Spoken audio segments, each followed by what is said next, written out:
Promised Neverland, Chapter 177. This was a tearful goodbye. First of all, I stated this on a different review video, but I am sorry for the late uploads lately. I haven't exactly been able to record as frequently. Hold on, let me do this. I haven't been able to. Damn, what is up with this camera? Sorry about this. I haven't been able to record as on time and on schedule as I've been doing for the past couple of reviews. So a lot of these videos have been coming kind of late, especially this one. But yeah, I'm trying my best. Right now I'm dealing with final exams, and learning from home isn't exactly the easiest thing because you get distracted and stuff like that. But anyway, so chapter 177 of The Promised Neverland is honestly, while it's the standard size of a typical manga chapter, it's basically one giant goodbye letter. So we continue from where we left off last week, where Emma tries to save one of her siblings from a demon that is refusing the fact that the farms are done and that he's just gonna kill them all and serve them up for food himself. But Isabella does in fact get in the way and shields Emma from this demon, fatally wounding her.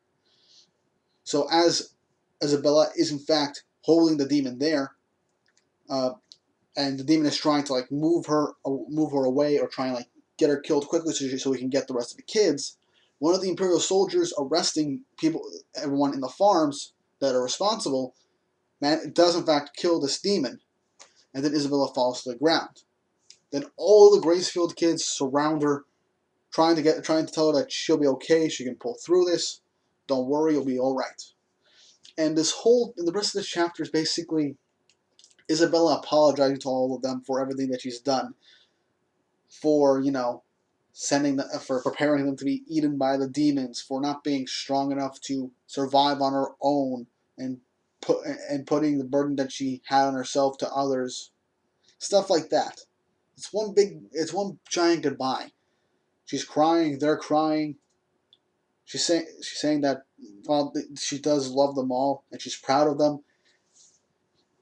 Emma and the rest of the kids are they still love her despite everything she did to them. They still love her and only think of her as their mother. That's really it. So with that said and done, she gets them all in a hug and essentially hugs them goodbye. And in her head, basically regretting everything she's done, but proud that all the kids that she raised are in fact growing up, and that they're going to the human world, and that once they go there, they'll be fine no matter what it's like. She does say her goodbyes to everyone. She even apologizes to Ray personally, saying that she's sorry for 12 whole years. She basically made Ray her own spy in the house to know what's going on with all the kids. And she is genuinely sorry and apologizing for putting Ray through all that. And Ray is in fact very sorry and calls her mother with tears in his eyes. Everyone is crying their eyes out, apologizing, saying that they love her. And then she passes away. And that's pretty much how the chapter went. That's how the chapter was.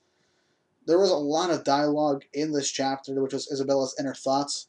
But I do feel like I'm doing a bit of a disservice to this chapter by doing this quick summary.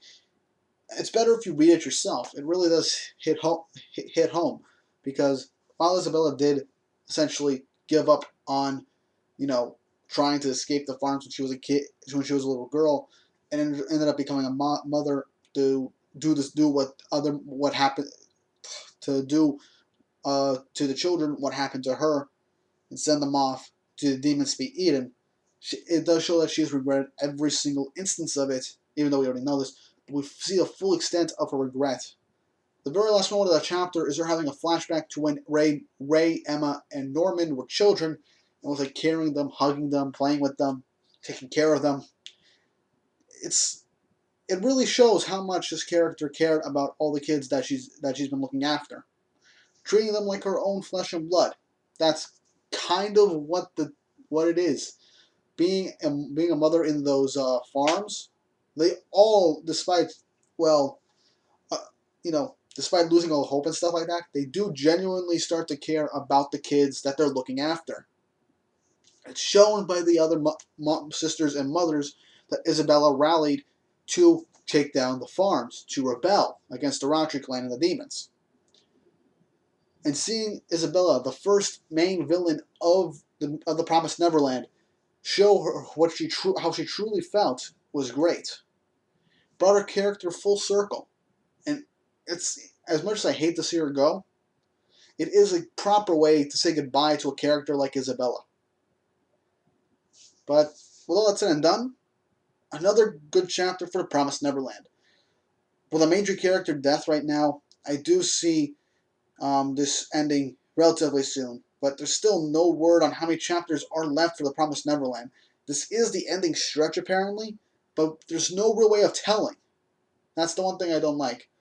But at the same time, I'm glad I don't know when it's going to end, because when it does officially end, I think I'll like it even more, without having to, well, look forward to its initial ending chapter. But with all that said and done, what did you guys think of this chapter? Did you love it? Did you hate it? Was it a good chapter? Did Isabella get a proper send-off? Let me know in the comments below and have an awesome day.